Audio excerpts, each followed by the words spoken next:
Wala mga ka-onse. Estudyante niya. Surprise namin si ma'am. Okay. Si ma'am yan. Mga estudyante. Mga estudyante lang nakapila. Pero si ma'am. Bigyan lang na po.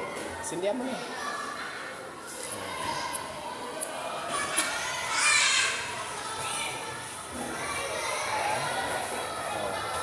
Tapos, bibigyan namin kay ma'am.